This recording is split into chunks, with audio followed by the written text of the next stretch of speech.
en esta sexta sesión del Laboratorio de Cooperativas de la Red Nacional de Círculos de Estudio. Pues hoy tenemos una vez más al profesor Sócrates Galicia, que nos ha venido acompañando a lo largo de estas sesiones. Y pues ahora sí, profesor, vamos a entrar a un tema que ya lo habíamos estado comentando, de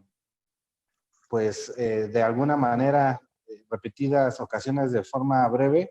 Siempre Paulo Freire ha sido muy comentado a lo largo de las sesiones, pero ahora sí va a entrar usted a fondo, profesor. Entonces, pues lo presento brevemente. El profesor Sócrates Galicia tiene pues acá ya lista su presentación, pero pues como en ocasiones anteriores, pues lo que me queda comentar, pues él es un especialista en el tema de cooperativas y toda la economía social y solidaria, y pues él ha sido académico en algunas universidades, pero principalmente en la Universidad de Chapingo. Ha brindado diversos cursos respecto a estos temas, tanto de forma presencial como ahora también de forma virtual. Y pues le agradecemos mucho que esté otra vez aquí, profesor, y pues estamos listos para escuchar su presentación. Buenas noches. Sí, buenas noches.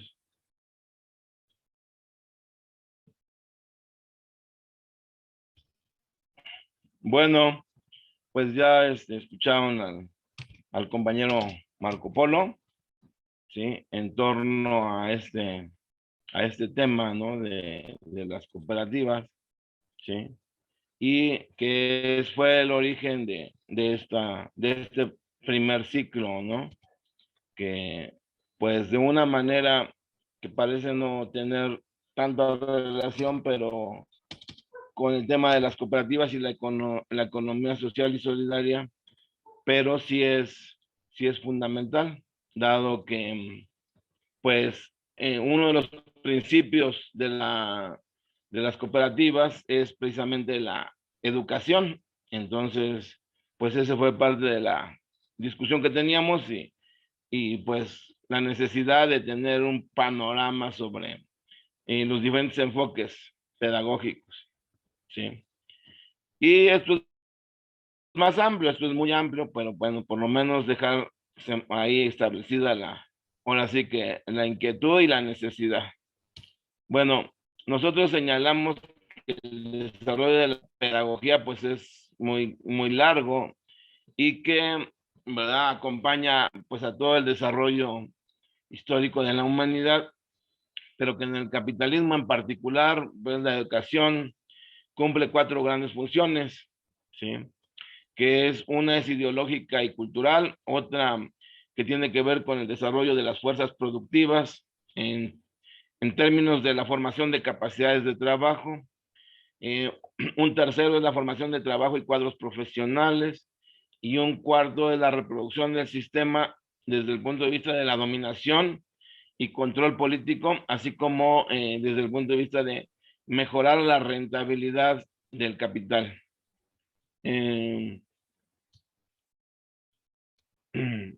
Empezamos, ¿verdad?, por destacar, ¿verdad?, 3 categorías que pues tenemos que tener claras, ¿no?, para saber de qué estamos discutiendo. Y ellas son precisamente educación. ¿Qué es la educación? ¿Qué se entiende por educación?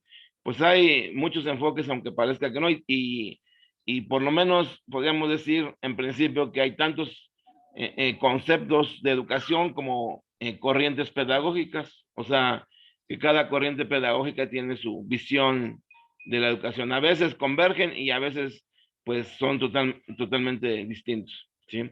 Entonces la otra es pedagogía y la otra es didáctica. Así que educación, ¿verdad?, procede del latín, ¿verdad?, que es de los raíces ex, fuera de, y ducere, conducir, guiar, ¿sí? Entonces, desde ese punto de vista, educación quiere decir llevar fuera, extraer, ¿verdad?, conducir, guiar hacia afuera. Entonces quiere decir que va de adentro hacia afuera. en este caso el proceso. Pedagogía, que viene del griego paidos, niño, y hago, conducir y guiar. O sea, pedagogía significa etimológicamente conducir, guiar al niño. Y didáctica, que también viene del griego y que proviene de didaskain, que es enseñar, y profesor, ico, ica es relativa. Entonces, didáctica, decíamos, es relativo a la enseñanza al profesor. Tratando de dar una conceptualización para este planteamiento que nosotros estamos haciendo, decíamos que la educación puede ser entendida como una práctica social dinámica, o sea, que es muy cambiante, ¿verdad? Y que se transforma no solo a lo largo del tiempo, sino también en momentos, ¿verdad? Más cortos. Es heterogénea, o sea que tiene mucha diversidad de formas de llevarse a cabo. Es histórica, ¿sí? O sea, corresponde a cada época, pero que el elemento central de toda educación es la formación de los sujetos. Sea esta educación cooperativa, educación sindical, educación política, sea lo que sea, la educación es formar a los sujetos o al sujeto. En pedagogía decíamos que vendría a ser una disciplina, no tanto una ciencia, sino más bien un conjunto de, ¿verdad? De disciplinas, o sea, de ciencias que se articulan, ¿verdad? Entonces es una disciplina científico-tecnológica que reflexiona metódica y sistemáticamente sobre la educación. Entonces, la pedagogía tiene como objeto de estudio, por decirlo así, ¿verdad? A la educación y para reflexionar sistemáticamente sobre ella y establecer, ¿verdad? Unos principios, valores, enfoques, ¿verdad? Objetivos, herramientas, etcétera. Por otro lado, didáctica es más específica, es la teoría o disciplina científica de la enseñanza. Es decir, es la que va a enseñar al maestro a enseñar. ¿Cómo se tienen que enseñar? Pues, ¿cómo se tienen que formar los sujetos? Bueno, la didáctica ahí es la que nos va a marcar el rumbo. Tratando de ir un poco más a detalle en términos de del significado de la educación, ¿sí? Decimos que la educación es simultáneamente, o sea, quiere decir al mismo tiempo, sistema, proceso y producto. En la educación como sistema hace alusión a la institución histórico-social, o sea, en este caso, ¿verdad? Por decirlo, al conjunto de instituciones como la Secretaría de Educación Pública, las secretarías estatales, ¿verdad? Pero también a las leyes nacionales, a las leyes estatales, a los reglamentos, a toda la normatividad, ¿verdad? Que se teje, se articula en torno a la educación. La educación como proceso es en sentido más estricto precisamente a lo que sucede para la formación, ¿verdad? De los sujetos. Y decimos que la educación como proceso es la interacción en intercomunicación de los sujetos, ¿sí? Y finalmente la educación como producto, o sea, como resultado. El resultado precisamente de este sistema y de este proceso y de estos procesos o de este proceso general, pues es la formación y capacitación de los sujetos o discentes. Entonces, el resultado de esto, pues va a ser una determinada formación de los sujetos. Que la filosofía tiene 4 grandes campos fundamentales ¿sí? En tanto disciplina científica y tecnológica, que reflexiona metódica y sistemáticamente sobre la educación, ¿verdad? Su enfoque general es multidisciplinario y pluridisciplinario, o sea, tiene que recurrir a diferentes disciplinas. Y entonces tiene 4 grandes campos, ¿verdad? Uno es estrictamente filosófico, ¿sí? La didáctica, la teoría, ¿sí? Y las ciencias de la educación.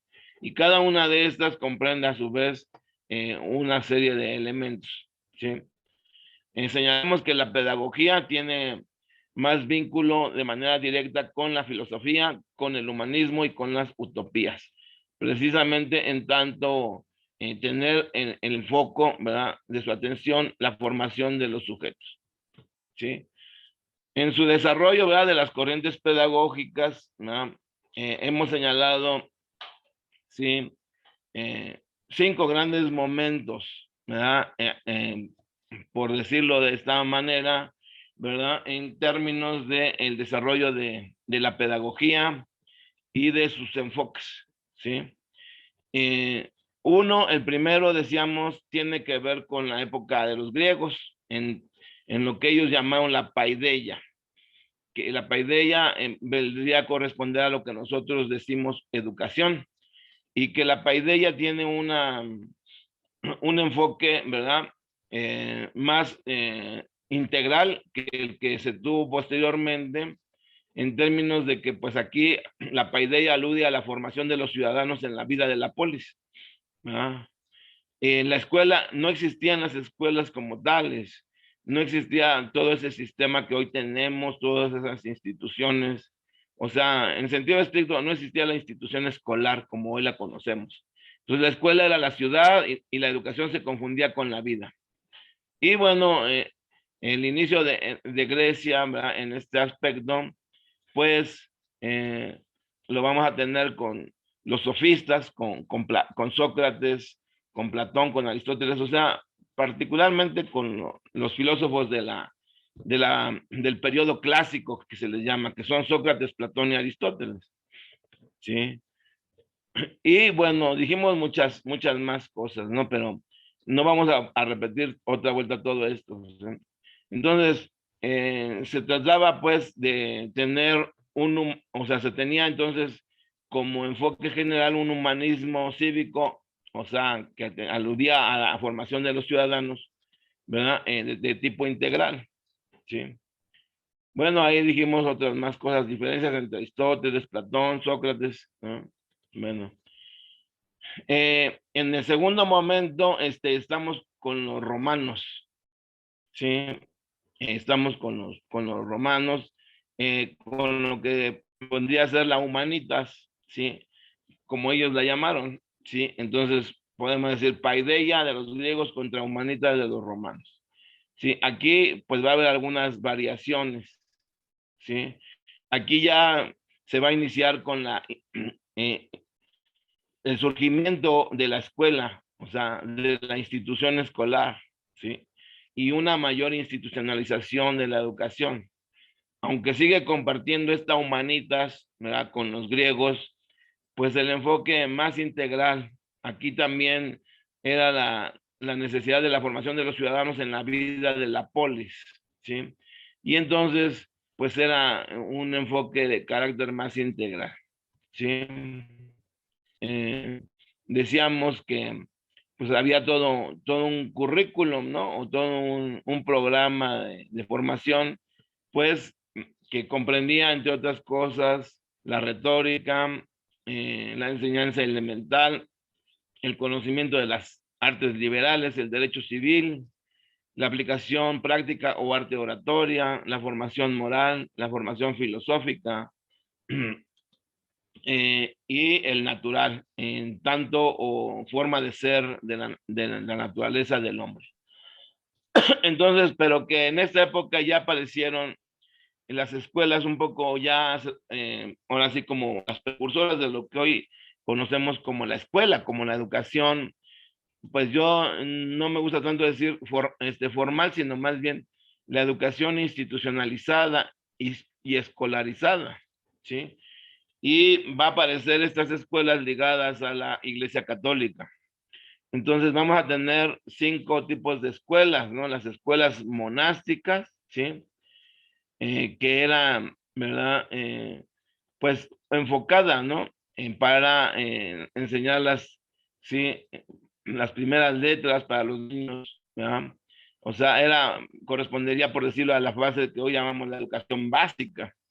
Las escuelas parroquiales, ¿verdad? Que pues también decíamos es una primitiva y elemental institucionalización de la enseñanza. Y es como la etapa de la educación media, ¿sí? porque su objetivo era preparar a los futuros clérigos, ¿sí? Las escuelas episcopales, ¿no? Que aquí, pues, el enfoque era obtener una buena formación doctrinal en la clerecía.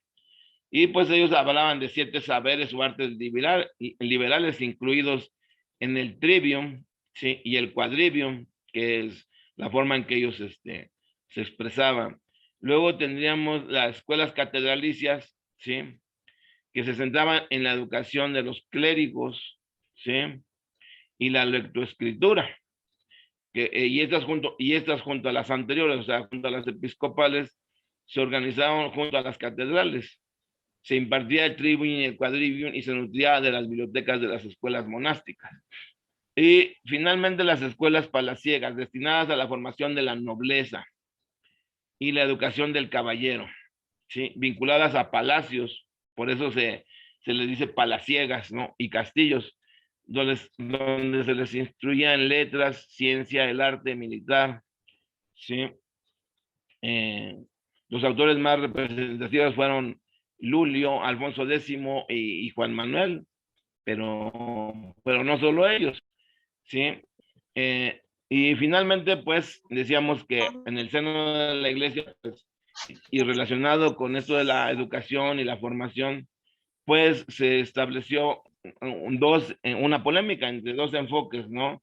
El enfoque de Santo Tomás y el enfoque de San Agustín, en la medida en que San Agustín, pues, se reivindicaba un cristiano, ¿verdad?, de raíces platónicas, ¿sí?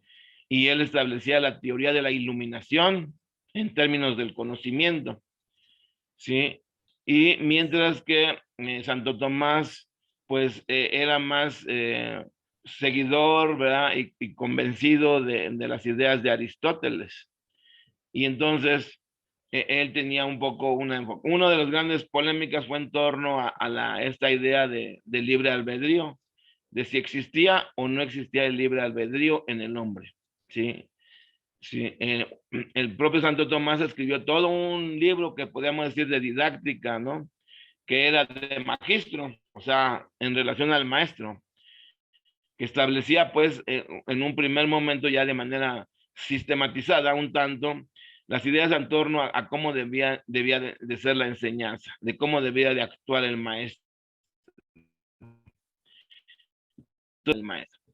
Un tercer momento pues va a ser precisamente el surgimiento de la modernidad, entendida como un concepto que nos remite a una configuración sociocultural que asciende en la historia en los siglos XVIII y XIX en Europa, aunque sus antecedentes pueden encontrarse desde el Renacimiento. Entonces, la ilustración como ambiente y como paradigma permite identificar los rasgos que marcarán toda una época histórica que hoy nos incluye. Entonces, la modernidad constituye un fermento cultural que tantos proyectos y transformaciones incubó. A ella, la modernidad, ¿verdad?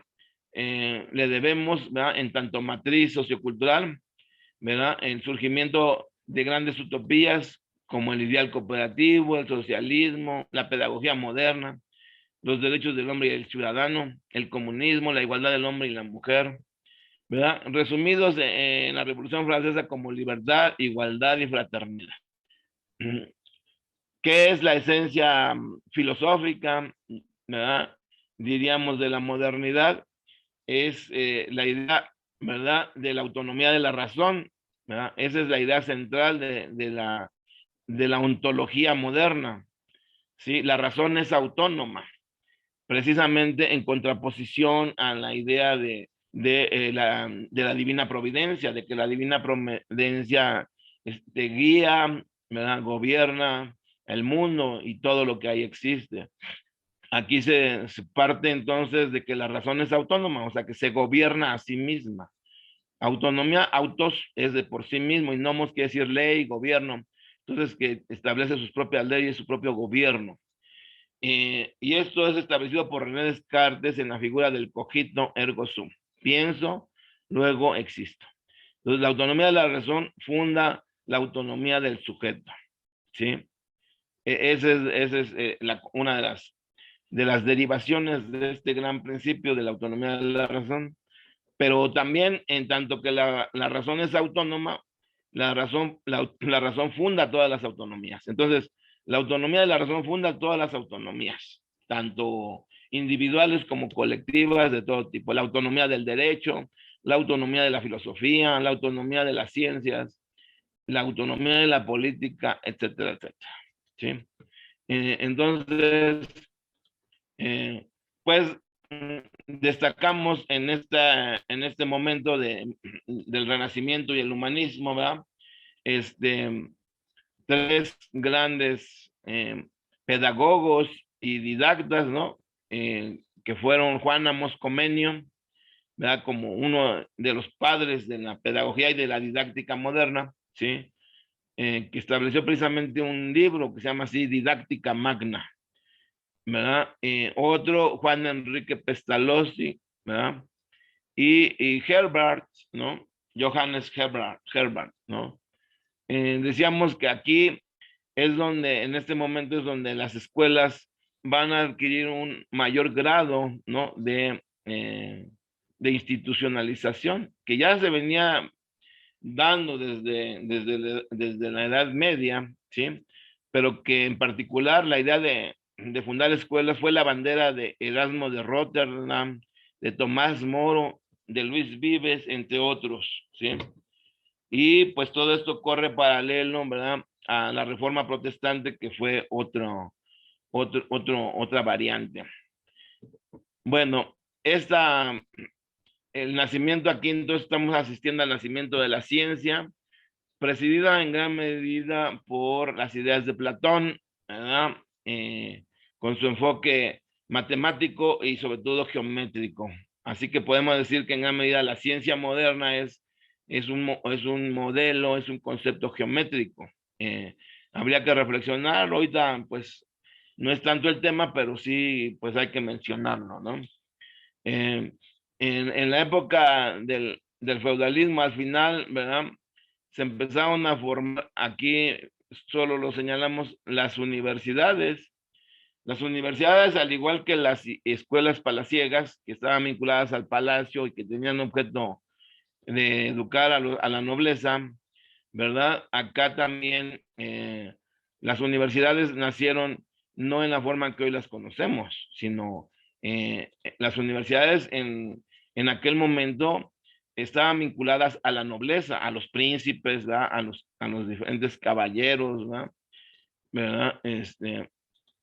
Que a ellos se acogían, ¿para qué? Pues para tener protección, para tener subsidios, o sea, para que tuvieran el financiamiento. Entonces, muchos nobles, pues luego, pues eran, ¿verdad? Así se manejaban, pues tener una universidad a su cargo, pues era así como una cuestión de prestigio. Y las universidades, habíamos dicho, ¿verdad? Nacieron bajo la influencia fuerte de Aristóteles. O sea, las universidades medievales fueron en gran medida aristotélicas, mientras que la ciencia, por otro lado, pues va a ser más bien platónica en su nacimiento. Dado que Aristóteles, decíamos, fue el que de los griegos que mayor conocimiento desarrolló, ¿sí? En términos más concretos, escribió muchos libros y cosas que incluso no conocemos, ¿verdad? Pero que sí están publicadas, ¿no? Él escribió sobre la zoología, sobre la botánica, se le considera el padre de la embriología, etcétera, etcétera. O sea, tiene muchas paternidades en las ramas científicas, ¿no? El Renacimiento y el humanismo pues van a ser como los precursores de las tres grandes revoluciones burguesas, la Revolución Inglesa, la independencia de Estados Unidos y la Revolución Francesa. Entonces decíamos, uno de estos grandes pedagogos de este momento pues es Juan Amos Comenius, con su texto de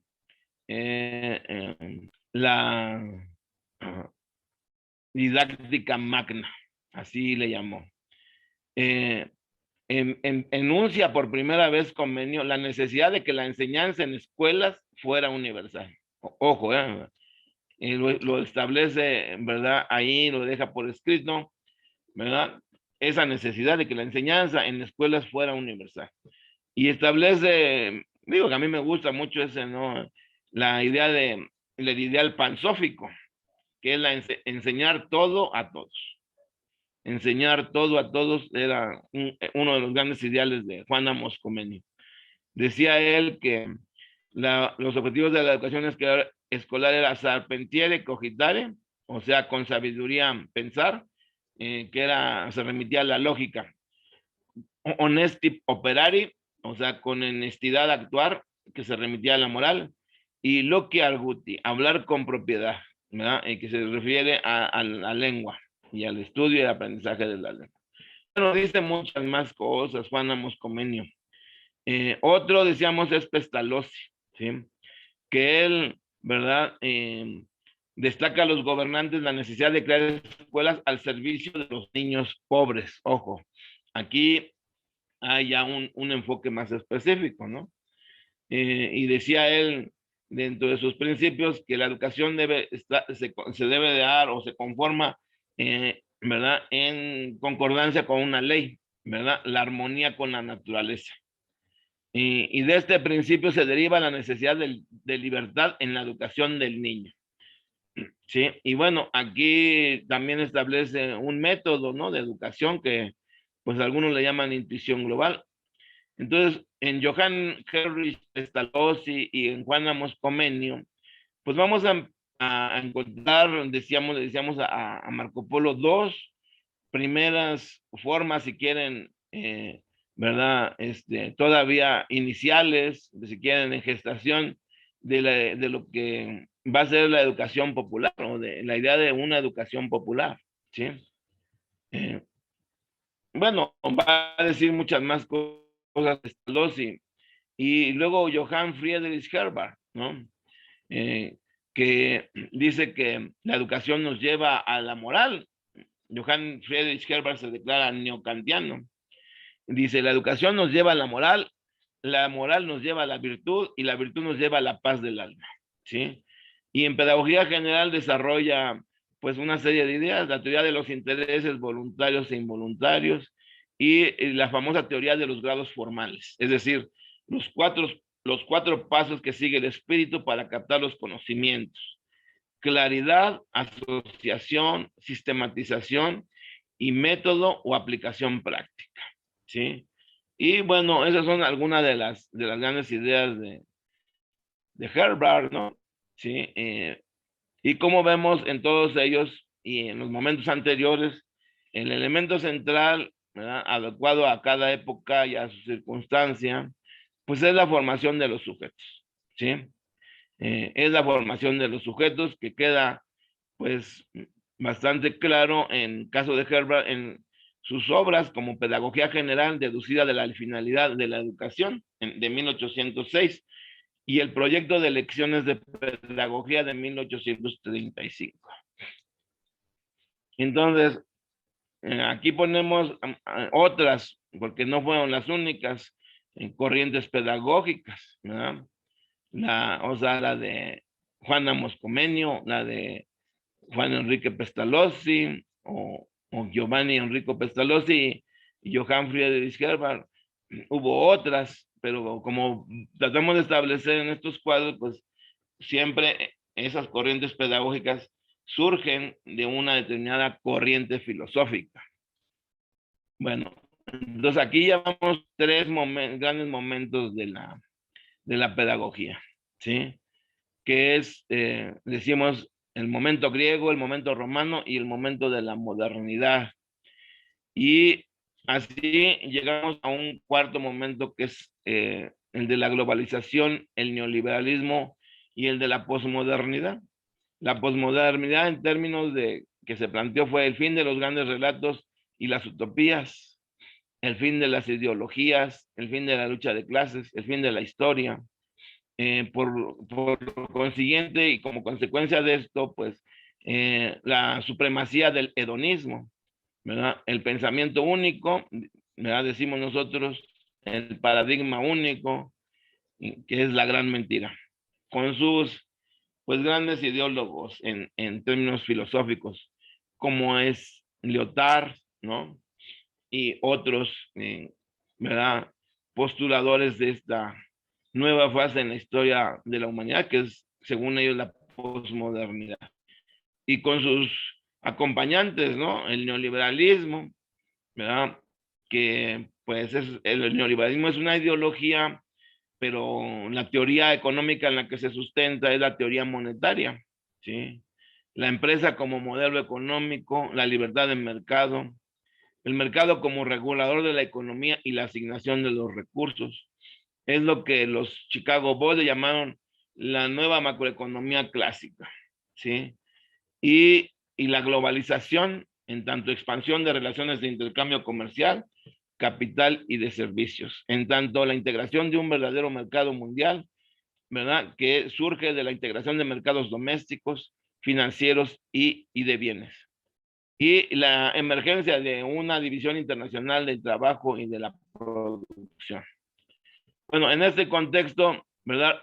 Nosotros recuperamos al Libaneo, que nos establece dos grandes corrientes pedagógicas, ¿no? La pedagogía liberal, la pedagogía progresista, y cada una de estas corrientes tiene sus vertientes. La pedagogía liberal tiene tres vertientes: la conservadora, la renovada progresivista y la renovada no directiva. Mientras que la pedagogía progresista es lo que le llamaríamos la pedagogía crítica, con su vertiente libertadora o liberadora, ¿no? Y, sobre todo representada con el que vamos a ver hoy, que es Paulo Freire, la libertaria, que es sustentada por varios anarquistas, y la de contenidos, que podemos decir que se acerca más a ciertos enfoques marxistas, ¿no? Entonces, aquí ponemos un poco algunos representantes, ¿no? De estas diferentes corrientes, ¿no? En la conservadora, que sería como que la pedagogía más tradicional, ¿verdad? De ese enfoque de la pedagogía liberal, ¿sí? Y por el otro lado, la renovada progresivista, que es donde nosotros ubicamos a esto que se llamó la escuela nueva, la escuela activa o escuela novista, ¿no? Con John Dewey, María Montessori, de Crowley, Cousinet, Jean Piaget, Lauro de Oliveira Lima, y la renovada no directiva, ¿verdad? Sobre todo expresada por Carl Rogers y ASNA, ¿sí?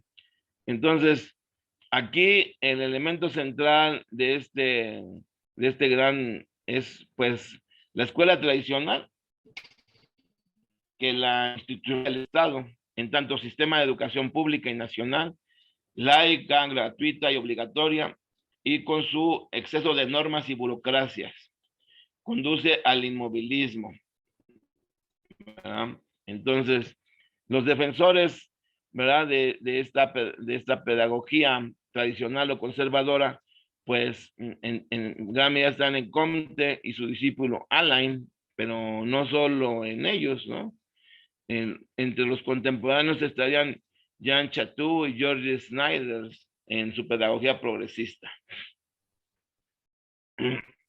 Ya Jules Ferry, ¿verdad? En Francia establece varios de los principios de esta pedagogía tradicional o conservadora.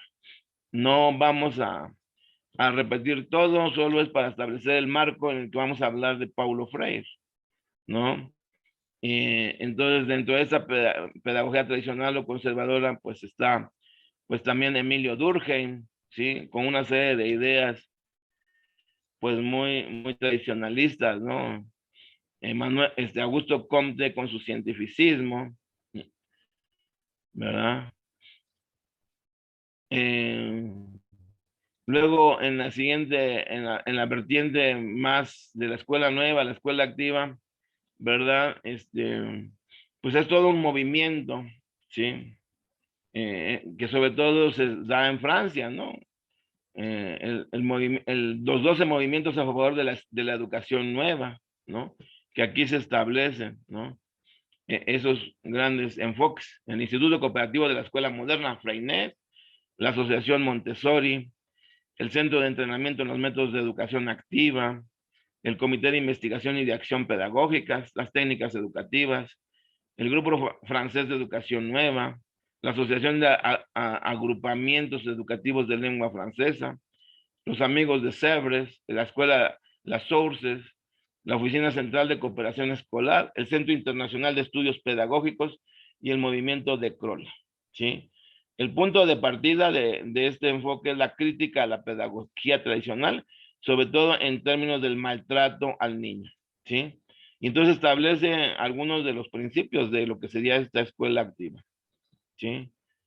El primado de la psicología, la mutación del papel del maestro, la pedagogía del interés, la escuela en la vida, la actividad manual, el espíritu creador, el respeto a la individualidad, la autodisciplina, ¿sí? Aquí podríamos entonces marcar cuál es el viraje entre este enfoque que sigue siendo de una pedagogía liberal, pero distinto al de la pedagogía tradicional. Aquí, ahora sí que la pedagogía tradicional podemos decir que es una escuela centrada en el maestro, es una educación centrada en el maestro, es una pedagogía, una didáctica centrada en el maestro. Ahí el maestro es el actor principal de la educación y aquí se desplaza a su contraparte, al alumno. La escuela nueva es una pedagogía, una didáctica centrada en el alumno, ¿sí? Entonces, bueno, trato de remarcar esto porque en algunas otras sesiones hubo como ciertas, podemos decir, ciertas confusiones, ¿no? En torno a esto, ¿sí? Y bueno, aquí pues establecemos algunos de las ideas de varios de estos grandes pedagogos, ¿no? Como María Montessori, ¿sí? Jean Piaget, ¿no? Y finalmente la renovada no directiva, sobre todo hablamos de ASNA, ¿no?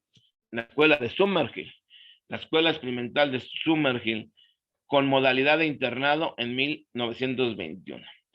Comparte con la vertiente anterior, que es la renovada progresivista o escuela activa, pues su desplazamiento hacia enfocar el proceso educativo en el alumno.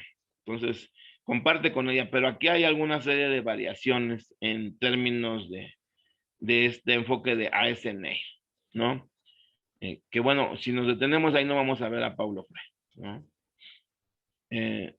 Entonces, llegamos pues entonces a las corrientes pedagógicas, ¿verdad? Progresistas, ¿verdad? O pedagogías críticas, ¿sí?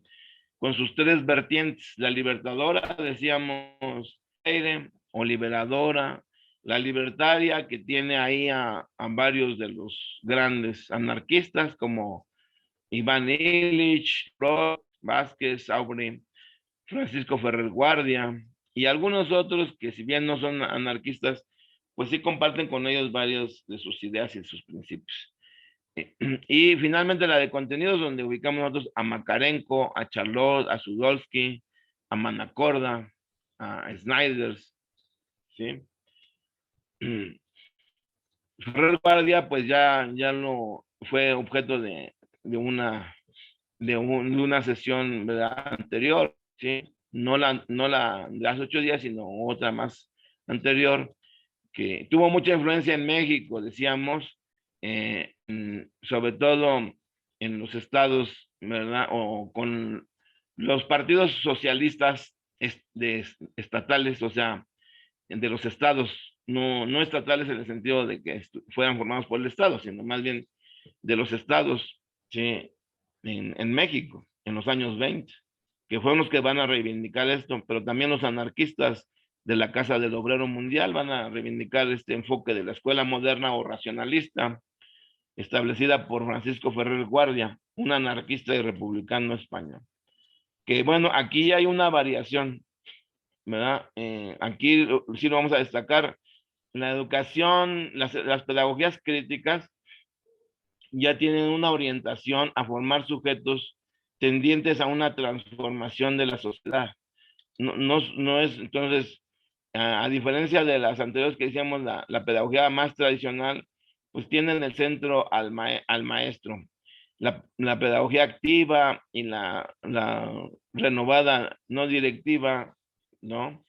Tienen en el centro al alumno. Pero acá, ¿verdad? Hay o sea, hay una diferencia con esos enfoques. O sea, aquí, pues no solo es el maestro, no solo es el alumno, ¿sí? Eh, Sino es también, aquí ya se habla de una epistemología, ¿no? Ya se habla de una epistemología.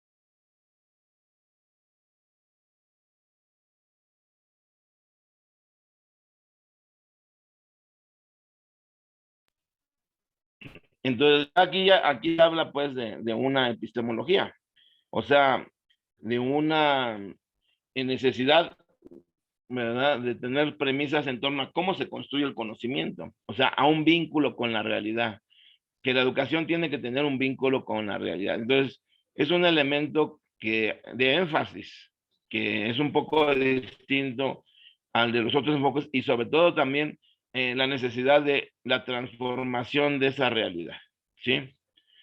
Entonces, si bien aquí podemos tener también algunas ideas, algunos principios relacionados con la escuela nueva, la escuela activa, pero aquí hay un viraje, pues podríamos decir radical, porque aquí nos estamos planteando, ¿verdad? En la transformación de la sociedad, se puede decir, en sus desigualdades, en sus inequidades, ¿no? Y hasta si quieren en sus perversiones, ¿sí? Celestino Freinet construye todo un movimiento, ¿verdad? Allá en Francia, muy interesante, no nos vamos a poder tener. Iván Illich, ¿verdad? Nos establece la necesidad de la desinstitucionalización de la sociedad, la necesidad de la desinstitucionalización de la educación y nos propone, ¿verdad? Una sociedad desescolarizada, ¿verdad? En el autoaprendizaje y el descrecimiento. ¿Sí? Entonces, esto es un poco los campos, ¿no? En los cuales se va a inscribir este desarrollo de Paulo Freire, ¿sí? De lo que puede decir los antecedentes y también contemporáneo de Paulo Freire, en cuál tenemos que enmarcar pues muchas de las ideas de Paulo Freire, ¿no?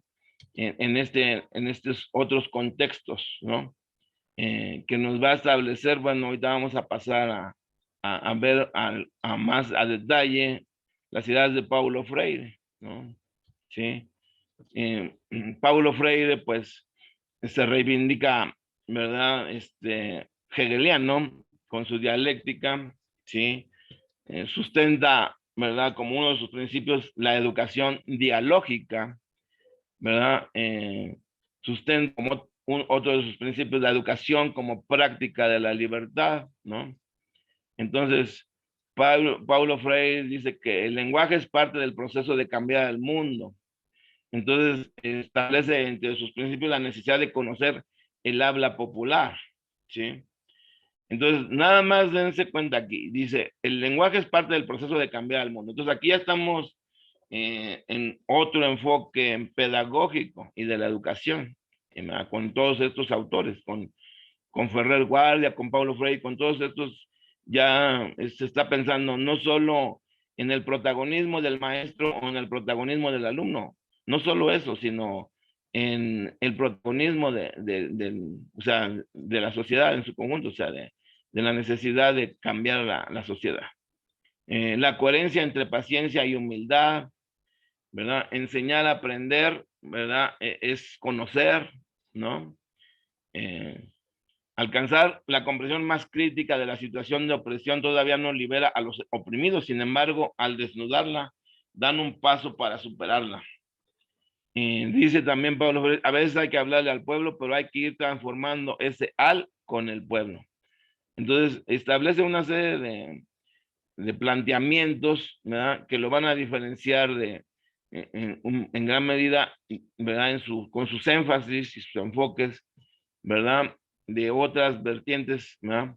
Como son estas de la escuela antiautoritaria o escuela moderna que más prevalece de los anarquistas, ¿no? Como con Ferrer Guardia, ¿verdad? Freinet y otros, ¿no? Y pues tiene otros antecedentes como Makarenko, ¿sí? Y también una visión constructivista, o sea, sustenta una epistemología constructivista del conocimiento y del aprendizaje, ¿no? Bueno, hasta aquí le vamos a dejar en cuanto a esto, ¿no? O sea, establecer este contexto que sería, a mi criterio, pues es necesario, ¿no? No ubicar, ¿verdad? Sobre todo porque hay muchos compañeros que son nuevos, ¿no? Que no han asistido a las demás sesiones, que aunque están ahí, ¿verdad? Grabadas y ya las difundimos, pues, hay, pues, para que quede claro un poco de qué estamos hablando y en qué contexto estamos hablando, porque de otra manera, pues, todos nos vamos a hacer bolas aquí, ¿no? Entonces, vamos ahora sí a entrar ya en lo que sería estrictamente Paulo Freire. Paulo Freire tiene bueno, varios libros, ¿no? O sea, ahora sí que muy densos todos ellos, ¿no? Son textos muy densos todos y pues cualquiera, ¿no? Cualquiera corremos el riesgo de, pues,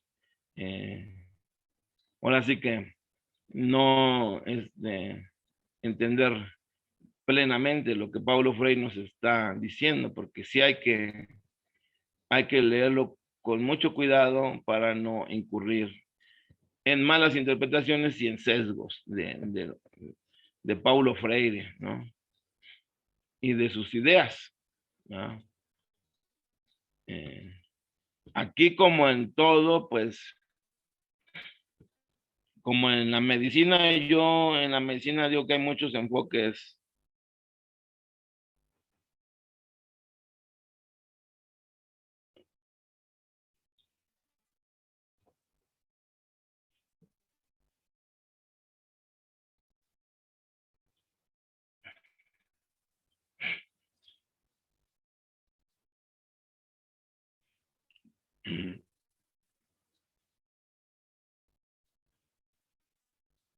Me dicen que no se escucha bien.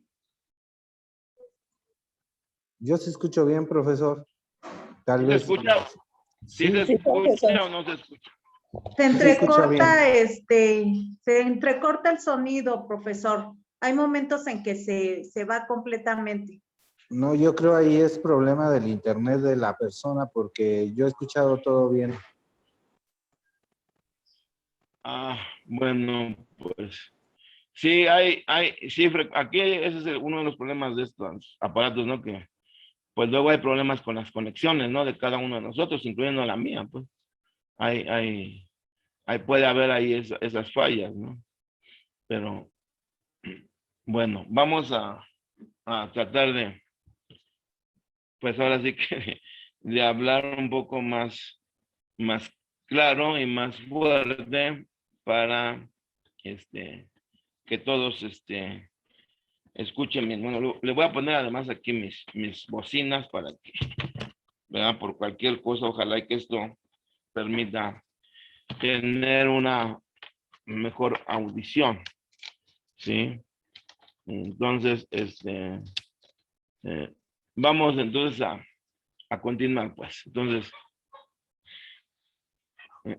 decíamos, aquí, ¿verdad? Tenemos, ¿verdad? Pues todo un enfoque, ¿verdad? Que ha llevado años construir toda esta en Paulo Freire, ¿no? Y que, pues, a veces, pues, tenemos fallas, ¿no? En el conocimiento de esta ahora sí que de este enfoque, ¿no? Sí. Bueno, entonces, ¿verdad? Vamos a entrar aquí, ¿verdad? Ya esto ya lo vimos, ¿verdad? Estos elementos necesarios. Ya señalamos también estas dos grandes corrientes y sus vertientes, ¿verdad? Y ahora vamos entonces a entrar directamente, pues a tratar de destacar ciertos elementos que estarían, ¿verdad?, aquí presentes en Paulo Freire, Educación Popular y Pedagogía Crítica, en Paulo Freire, ¿sí? Bueno, eso también ya lo vimos, ¿no? Entonces, vamos a hablar primero un poco de Paulo Freire, quién ha sido y quién fue Paulo Freire, hijo de una familia de clase media pobre de Recife, Brasil. Nació el 19 de septiembre de 1921.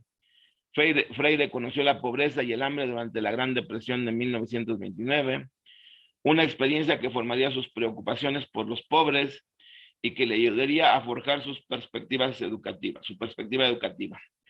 Freire ingresó en la Universidad de Recife en 1943 en la Facultad de Derecho, donde estudió filosofía y psicología del lenguaje al mismo tiempo. Se incorporó en la burocracia estatal, pero nunca practicó la abogacía, sino que prefirió dar clases de portugués en secundaria. En 1944 se casó con Elsa Maia Costa de Oliveira, que era profesora de primaria. Tuvieron 5 hijos y colaboraron por el resto de su vida. En 1946, Freire fue nombrado director del Departamento de Educación y Cultura del Servicio Social en el estado de Pernambuco, estado del que su ciudad natal es capital. Trabajando principalmente entre los pobres que no sabían leer ni escribir, Freire empezó a adoptar un método no ortodoxo de lo que puede ser considerado una variación de la teología de la liberación.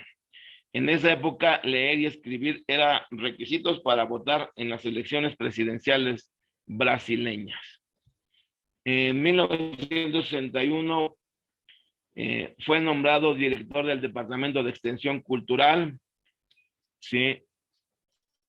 De Extensión Cultural de la Universidad de Recife, ¿sí?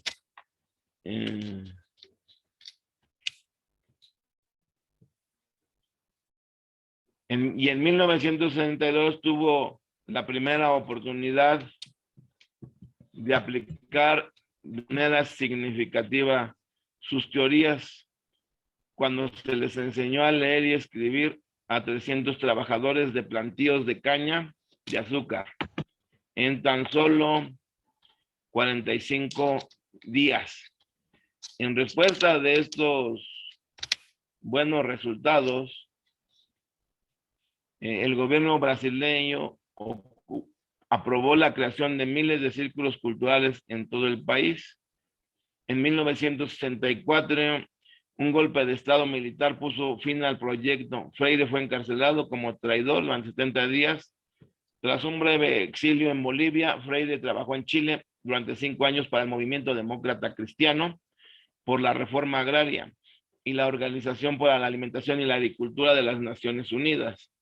En 1967, Freire publicó su primer libro, La Educación como Práctica de la Libertad. El libro fue bien recibido y se le ofreció el puesto de profesor visitante en la Universidad de Harvard en 1969.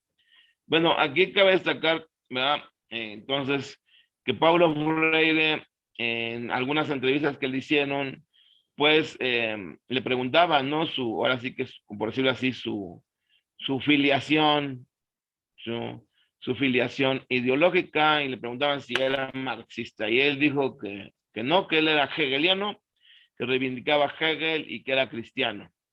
Entonces, nada más para que ubiquemos, ¿no?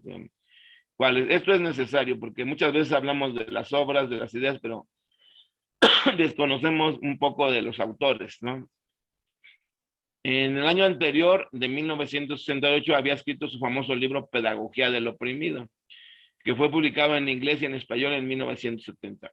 Debido al conflicto político entre las sucesivas dictaduras militares autoritarias y el Frei socialista cristiano, el libro no fue publicado en Brasil hasta 1974, cuando el general Ernesto Geisel tomó control de Brasil e inició su proceso de liberación cultural.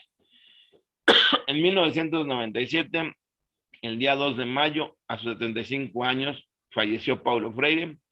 Días antes de su muerte, él mismo aún debatía sobre las nuevas perspectivas de la educación en el mundo. ¿Sí? Aquí, pues pusimos uno de esos carteles que están muy difundidos, ¿no? O sea, que es el maestro, ¿sí? Dice Paulo Freire, es necesariamente militante político. Su tarea no se agota en la enseñanza de las matemáticas o de la geografía. Su tarea exige compromiso. No se agota en la enseñanza de las matemáticas. ¿Sí? Y una actitud en contra de las injusticias sociales. Luchar contra el mundo que los más capaces organizan a su conveniencia. Y donde los menos capaces apenas sobreviven. Donde las injustas estructuras de una sociedad perversa empujan a los expulsados de la vida. El maestro debe caminar con una legítima rabia, con una justa ira, con una indignación necesaria, buscando transformaciones sociales. Bueno, esta cita pues nos pinta, ¿verdad?, de cuerpo entero el enfoque no solo de Paulo Freire, sino de estas pedagogías críticas, de esta educación popular, que ya no solo aspira, ¿verdad?, a que los alumnos aprendan bien, ¿verdad? O a que, sí, ¿no? Aspira a que el maestro, ¿verdad?, asuma un mayor compromiso, ¿sí? Entonces, vamos entonces ahora a entrar ya no ahora sí que a la biografía del autor y un poco para ubicar, ¿verdad? Porque las biografías de los autores en literatura o en filosofía, pues siempre son necesarias e importantes, ¿no? Porque pues nos dicen mucho en la explicación de por qué los autores, ¿verdad?, tienen las ideas que tienen, ¿no? ¿Por qué los autores, ¿verdad?, tienen ese pensamiento que expone, ¿sí? Esa es la necesidad de conocer al autor. A veces no le damos importancia, pero sí es necesario. Bueno, entonces, entrando al pensamiento de Paulo Freire, vamos pues a destacar sobre todo este primer texto, que es como que pues ahora sí que su primera sistematización de sus ideas, ¿no? De Paulo Freire, ¿sí? Aquí pues hacemos otra cita, ¿no? Sería en verdad, una actitud ingenua esperar que las clases dominantes desarrollasen una forma de educación que permitiese a las clases dominadas percibir las injusticias sociales en forma crítica. ¿Sí? Bueno, entonces, decimos, el texto que vamos a hacer pues es de educación como práctica de la libertad. Yo, a nivel personal, pues hay necesidad de que un poco comente cómo conocí a Freire y las experiencias en torno a estos planteamientos, ¿no? Yo era joven estudiante de la vocacional 1, ¿verdad?, del Politécnico, y pues con inquietudes en torno a la problemática de la educación en la que vivíamos, ¿no? Dificultades para aprender, los maestros, etcétera. Sí, y entonces, pues luego iba seguido por allá por la librería del sótano, cuando todavía no ocurría el sismo del 85 y no se había caído la librería del sótano original, ¿no? Y ahí es donde encontré, ¿verdad?, estos libros de Paulo Freire, ahí y el de Pedagogía del Oprimido, y la ¿verdad? Cartas a Guinea-Bissau, que bueno, ese de Cartas a Guinea-Bissau casi nadie lo cita y creo que no es tan conocido como los otros dos. Y uno que se refiere al trabajo de los agrónomos se llama Extensión o Comunicación, en donde hace una crítica fuerte, ¿verdad?, al trabajo de los agrónomos, ¿no? Sí, en ese texto. Y después vinieron otros textos, ¿verdad? Muchos otros textos que va a publicar Freire, pues que son, entiendo, diferentes desarrollos, o sea, porque las ideas van evolucionando en función también a las experiencias, en función a, pues a una realidad cambiante, ¿sí? Entonces, bueno, aquí vamos a reiterar, ¿no? El enfoque de Paulo Freire, la dialéctica, sí, la educación dialógica, y esto que es la educación, ¿verdad? Como práctica de la libertad. Sí, bueno, entonces vamos a establecer que en el pensamiento de Freire y en general, pues de toda pedagogía didáctica, bullen, ¿verdad? A veces de una manera no muy coherente, no muy sistemática, ni muy explícita, a veces de una manera implícita e inconsciente, ¿verdad?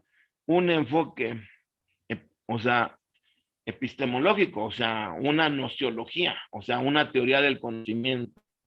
Entonces nosotros aquí, pues vamos a destacar un poco esto, ¿no? Que Paulo Freire, pues también comparte, ¿no? La necesidad de una relación práctica entre el sujeto y la realidad. Eso es como que una de las grandes premisas de Paulo Freire, ¿no? La relación del sujeto con la realidad y que está en la base, en los cimientos de su pedagogía. Entonces, eso no hay que perderlo de vista ni, o sea, porque yo he oído muchas explicaciones de Paulo Freire, pero luego no subrayan esto, y sin embargo para mí esto me parece central. A mí me parece que es uno de los ejes de la educación popular y de la pedagogía crítica de Paulo Freire, ¿sí? Entonces, a diferencia de los anteriores que habíamos señalado, mientras la pedagogía más tradicional, decíamos, es una pedagogía centrada en el maestro, la escuela nueva, la escuela activa, el escuelanovismo, son pedagogías centradas en el alumno. Aquí podríamos decir que, sobre todo en Paulo Freire, pero casi en todas estas otras que son pedagogías críticas, son pedagogías que no están centradas tanto en el sujeto, en el maestro o en el alumno, sino más bien en la relación entre el maestro y el alumno, pero también en la relación de maestro y alumno con la realidad, ¿sí? Y en particular en Paulo Freire, pero también en los otros, que esa relación debe ser práctica, o sea, no solo activa, sino práctica, o sea, de llevar a cabo una práctica social, junto al pueblo, ¿verdad? En las organizaciones, en los movimientos, ¿verdad? En las comunidades, etcétera, ¿no? Entonces, ese elemento, pues hay que decirlo, ¿no? Este punto de partida, esta necesidad de toda pedagogía, ojo, de toda pedagogía, el de tener una epistemología, una nociología, una teoría del conocimiento, ¿sí? Y en Paulo Freire, y en particular aquí en la práctica, la educación como práctica de la libertad, pues va a estar muy claro desde el principio. El primer capítulo, el primer capítulo dice, habla de la sociedad brasileña como una sociedad en transición. Él habla de que la sociedad brasileña ha sido una sociedad cerrada y que hay necesidad de que pase a una sociedad abierta. Bueno, ahí, en ese contexto, ¿verdad?, de ese capítulo, nos empieza precisamente a dar varios elementos de lo que sería una epistemología, ¿sí? O sea, una teoría del conocimiento, no solo una cuestión, una teoría educativa o una teoría didáctica, ¿no? O una pedagogía, ¿no? sino, ¿verdad? La necesidad, ¿verdad?, de que se reconozca en la educación que en la relación del sujeto con el mundo implica una pluralidad de relaciones, o sea, múltiples relaciones que se dan entre, en este caso particular, entre el maestro y el alumno, pero podemos decir más en general entre el sujeto y el mundo, ¿sí? Y que esas relaciones, ¿verdad?, están enmarcadas, ¿verdad?, o implican una trascendencia del sujeto, ¿sí? Una trascendencia del sujeto. Y que esa trascendencia y estas relaciones, esta pluralidad de relaciones, pues tienen una historia y una cultura como contexto. O sea, no se dan en el vacío de ningún tipo, ¿verdad? Sino que, pues, tienen toda una evolución, como lo que él está hablando precisamente en ese capítulo, ¿sí? Entonces, aquí él empieza entonces a establecer uno de sus grandes principios pedagógicos y educativos, pero también diríamos epistemológicos y hasta ontológicos, ¿no? Tiene que ver un tanto con lo que van a desarrollar los existencialistas, aunque él pues nunca se reivindicó existencialista, pero es una temática que van a desarrollar los existencialistas. Hay una gran diferencia a estar en el mundo, a estar con el mundo. Sí, ojo, o sea, nomás vean estas categorías que él va ahí ya planteando, ¿sí? Estar en el mundo, dice él, es adaptación, acomodamiento, ajuste, deshumanización, masificación, destemporalización, limita la libertad, sacrifica la capacidad creadora de decidir, se cosifica, pues, el sujeto, el alumno, el maestro, la sociedad entera, pues, se convierten en cosas, ¿no? Somos cosificados. Él habla mucho de eso, de la cosificación de las relaciones sociales. Y por contraparte, ¿verdad?, se aspira en esta educación popular y pedagogía crítica no a estar en el mundo, sino a estar con el mundo. Entonces, vean, esta epistemología y esta nociología, ¿verdad?, esta teoría del conocimiento, pues habla de un enfoque crítico y transformador de esa propia realidad, o sea, de un enfoque práctico, pero esa práctica es crítica y es transformadora, no es una práctica social cosificada, ¿sí? O sea, de adaptación, de acomodamiento, de ajuste, es una práctica, pues, que tiende pues, a modificar el estado de cosas, las relaciones que están en el mundo, ¿no? Pero eso implica, eso de estar con el mundo, pues es más problemático, obviamente y necesariamente para, pues en general para los sujetos, ¿no? Superar factores, desarrollar una conciencia crítica, humanizarse, la creación, recreación y decisión, ¿no? O sea, la toma de decisiones, dominar la realidad o el dominio de la realidad y la movilidad, ¿sí? Entonces, son dos categorías centrales aquí en la pedagogía de Paulo Freire que se van a ver desde el principio, desde desde esta primera construcción, desde esta primera sistematización que es la educación como práctica de la libertad. Entonces establece que la educación, ¿verdad?, en la práctica educativa, pues debe tener un mayor dinamismo, desarrollar más las funciones intelectuales y menos las instintivas y emocionales. De hecho, cuando establece 4 niveles de conciencia, bueno, más adelante vamos a ver esto, ¿no? De los 4 niveles de conciencia para no perderme porque luego me pierdo, ¿no? Entonces, en gran medida para mí estas láminas pues es como para que yo no me disperse tanto, ¿no? Entonces ahí con base en esto pues establece un tanto cuáles son las características de la sociedad cerrada que él así caracteriza al Brasil de esa época, diríamos de los 60, ¿no? O finales de los 60, porque recordemos que este libro se escribió en 1967, pero que también varios de esos rasgos pues se han prolongado en el tiempo, no solo para Brasil, sino para, pues para América Latina y para el mundo entero, ¿no? Que son la alienación cultural, ¿verdad? El predominio de las élites, el pueblo inmerso, el no diálogo también, no solo no diálogo en el proceso educativo, sino tampoco diálogo en la sociedad, ¿sí?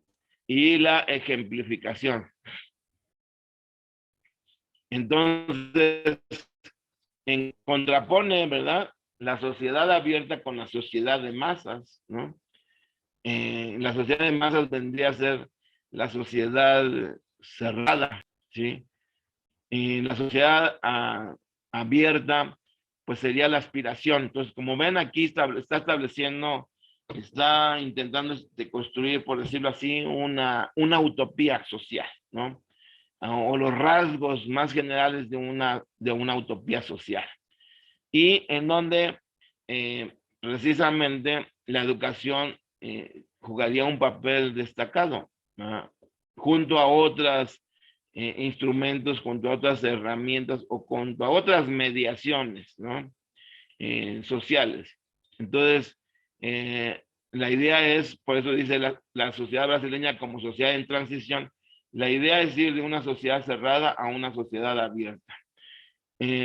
Aquí, ¿verdad? Es necesario también subrayar cuál es el origen de estas categorías de sociedad cerrada y sociedad abierta, ¿no? Que es precisamente uno de los alumnos de los neopositivistas, ¿no? O sea, que es, ¿verdad? Eh, el fantasionismo ¿verdad? De Karl Popper. Karl Popper escribió un libro que se llama La sociedad abierta y sus enemigos, aunque ahí el enfoque es totalmente otro.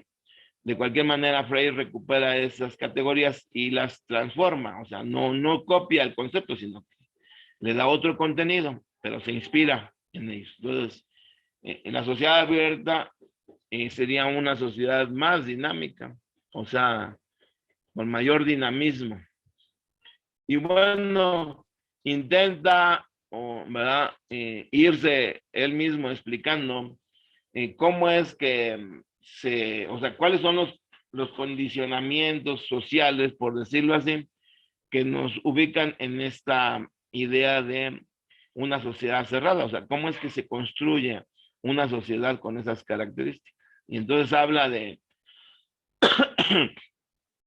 tres grandes procesos del Brasil de los 60, ¿verdad? La industrialización, ¿sí? La industrialización, el proceso de industrialización, que bueno, eso también es para México, para América Latina en gran medida, y a lo mejor es menor en otros lugares, pero aquí sí, y sobre todo en Brasil, Argentina y México, se estaba viviendo mucho eso. Y también la urbanización. Y pues esa confrontación política que hasta la fecha todavía de alguna manera se sigue dando entre progresistas y reaccionarios, ¿no? Entonces, dice Paulo Freire, frente a estos procesos de la sociedad brasileña es necesaria la captación crítica de estos procesos. Las contradicciones, la captación crítica implica comprender las contradicciones que engendran estos procesos de industrialización y urbanización, y también la polarización política que surge. Y aspira, dice él, a un auténtico radicalismo. Pero ese auténtico radicalismo en Paulo Freire, pues no está asociado a la violencia como algunas veces todavía muchos entienden, ¿no? Sino más bien el radicalismo, ¿verdad? Es otra cosa, ¿no? En Paulo Freire el radicalismo es precisamente el diálogo, ¿sí? El diálogo en la educación, pero también en la sociedad, ¿sí? Entonces, el radicalismo fundado en el amor, ¿no? Y no tanto en la violencia. Y la contraparte, pues, es imponer el silencio, ¿no? Y critica fuertemente a ciertos enfoques bueno, de lo que se llama y se sigue llamando en la derecha, ¿no? Pero también a los, dice él, a los de izquierda, a los sectarios de izquierda, ¿no? Aquí hace una crítica fuerte al sectarismo de izquierda, dice Paulo Freire. El sectario no ama, no crea, no respeta opciones, ¿verdad? Cae en el activismo, que es acción sin reflexión. El sectario se cree dueño de la historia. Bueno, estas son algunas de las ideas que Paulo Freire, ¿verdad? Va desarrollando en torno a esto, ¿no? A esta utopía, ¿verdad? Que podemos decir esta utopía social a la que se vincula esta educación como práctica de la libertad, ¿no? Entonces, dice Paulo Freire también que la democracia pues implica, ¿verdad?, el principio de la esperanza, ¿no? Y aquí les decía, critica diferentes expresiones políticas sociales públicas, ¿no? El sectarismo de derecha, dice, ¿verdad?, sustentado en el fanatismo, en la separación, en el odio, en la irracionalidad, ¿no? Y entonces establece, ¿verdad?, cuál es el marco, el contexto en el que surgen estas expresiones sociales, políticas y culturales, ¿no? Que es la sociedad colonial, ¿sí? Que es una sociedad refleja, alineada, ¿verdad?, de pueblo inmerso, y que el tránsito hacia una sociedad, ¿verdad?, distinta, una sociedad abierta, pues a veces también genera un contexto, ¿verdad? Ahora sí que un clima emocional, ¿verdad? Que pues hace surgir en muchos un optimismo ingenuo, o sea, pues de que las cosas pueden cambiar fácilmente, rápido, que a veces los lleva a la desesperación, precisamente por eso. Se integra en recetas ajenas, ¿sí? Él receta pues la democratización fundamental. Hay una emergencia del pueblo, pero también hay prácticas asistencialistas. Digo, parece que está hablando de México en este momento y en otros momentos, ¿no? Pero no solo de México, de muchos otros países, ¿no? Entonces dice, el tránsito es a que el pueblo sea sujeto o la sociedad sea sujeta de sí misma.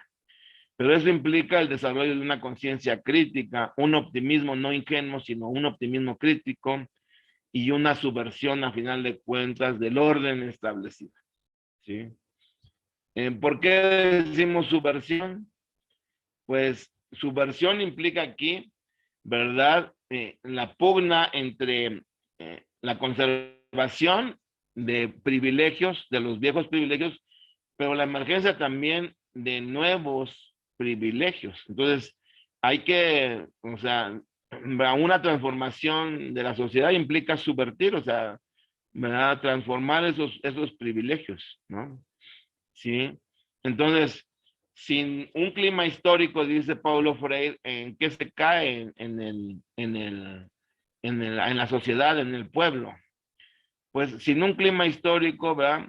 Pues las contradicciones, ¿verdad?, van a desviarse, por decirlo así, hacia enfoques emocionales, hacia irracionalismos sectarios, tanto de derecha como de izquierda, ¿verdad? Pero que ambos, ¿verdad?, sectarismos de izquierda y de derecha, pues ven al pueblo como un objeto pasivo, o sea, como un objeto de sus prescripciones de todo tipo, o sea, de lo que se debe de hacer, ¿no? No en un diálogo con el pueblo, ¿no? En donde el pueblo, pues también se ha visto como sujeto creador, ¿no? Y también en el asistencialismo, o sea, en andarle regalando cosas y programas asistencialistas que pues destruyen la capacidad del pueblo, ¿verdad?, en su capacidad creadora, su capacidad de ser sujeto. Entonces, él opone aquí, en este contexto, asistencialismo contra responsabilidad, ¿no? Y entonces el asistencialismo vendría a ser, ¿verdad?, una cierta forma de opresión, ¿verdad? ¿Verdad? Es un enfoque que pues también sería una crítica un poco a la caridad cristiana, ¿verdad?, en esa versión, ¿sí? ¿Por qué? Porque dice que el asistencialismo pues da paliativos, ¿no? O sea, no, realmente no establece bases sólidas, los cimientos, ¿verdad?, sólidos, pues de una responsabilidad social de la población, sino que los condena a ser objetos pasivos, ¿verdad?, al recibir esos paliativos, ¿no? O sea, despensas, becas, ¿no? O sea, diferentes cosas que son, ¿verdad? En la idea de Paulo Freire también son formas de mantener la opresión del pueblo, ¿sí? Entonces, aquí establece podemos decir un poco este sistema cartesiano, ¿no? ¿Verdad? De que entonces la educación, pues debe poner énfasis en la reflexión, ¿sí? Que, que las soluciones deben de ser con el pueblo, no sobre el pueblo, no para el pueblo, ¿sí? Entonces eso implica el diálogo con el pueblo, con las organizaciones, con los movimientos, ¿sí? ¿Verdad? Y entonces, pues de estas dos grandes estrategias, enfoques, pues se establecen también necesidades. O sea, es necesario construir las condiciones que permitan una educación pues más reflexiva, no una educación memorística, como después va a desarrollar en el siguiente libro, que es, ¿verdad?, la pedagogía del oprimido, ¿sí? Y entonces la necesidad de hablarle al pueblo de que es necesario que asuma su responsabilidad individual, colectiva, en diferentes formas, frente a estas contradicciones, frente a esta opresión. Bueno, me parece que a lo mejor ya fuimos hasta cierto punto un poco, ¿verdad? Este, muy, ya no de lluvia de ideas, diríamos, sino, ¿verdad? De un diluvio de ideas. Entonces, me gustaría aquí interrumpir la presentación para que escuchemos aquí dudas, ¿verdad?, opiniones, ¿verdad? Ahora sí, ahora, al establecer aquí mismo esa idea de educación dialógica, ¿no? Entonces, pues, dejamos abierto el micrófono. Pueden levantar la mano, ¿verdad?, o poner en el chat, no sé, como quieran. A ver, Marco Polo. Sí, Marco Sí, Polo. profesor, pues ahorita con esta dinámica que menciona, ojalá que algunos compañeros y compañeras puedan comentar, pero yo quería preguntarle que desde su punto de vista, por decirlo así, los alumnos o los continuadores de la escuela de Paulo Freire, ¿quiénes consideraría usted ahorita como en la actualidad que sigan como sus pasos o cosas, sí, como quiénes serían sus discípulos, por decirlo así? Pues la verdad hay muchos, ¿eh? O sea, hay muchos, o sea, porque pues ahora sí que o sea, estas ideas de Paulo Freire pues han generado todo un movimiento, ahora sí, educativo y pedagógico a nivel internacional, ¿no? O sea, no, o sea, si me pides nombres de algo así como líderes intelectuales, bueno, eso podría ser, a lo mejor ser de un mundo más fácil, ¿no? Pero en realidad, pues hay muchos, ¿no? Que, pues incluso hasta son desconocidos muchos de ellos, ¿sí? O sea, no todos son conocidos porque no todos se van a ubicar, ¿verdad? Aquí, ¿no? En esta, ¿sí? No todos van a escribir, ¿no? Entonces realmente hay muchas experiencias y muchas prácticas. Yo, por ejemplo, te podría hablar pues de varios de los grupos, ¿verdad?, acompañados, ¿verdad?, fomentados, promovidos por la teología de la liberación en México y en América Latina. Ahí hay una riqueza de experiencias que, pues la verdad, yo creo que muchas no se conocen y detrás de ellos en gran medida está Paulo Freire.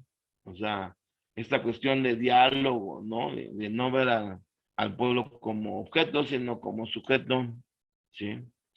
Hay muchos, y esas experiencias yo creo que ni se conocen, ni se pierden ahí en el mar, ¿verdad? Pues porque muchas veces no se escriben, pero pues yo he tenido un poco algunos acercamientos con esas experiencias y pues realmente o sea, a mí me fascinan, pues la primera vez que yo ahora me contacté con ellos, pues hasta me desestabilizaron, ¿no? Porque realmente sí traen una intención de cambio, ¿sí?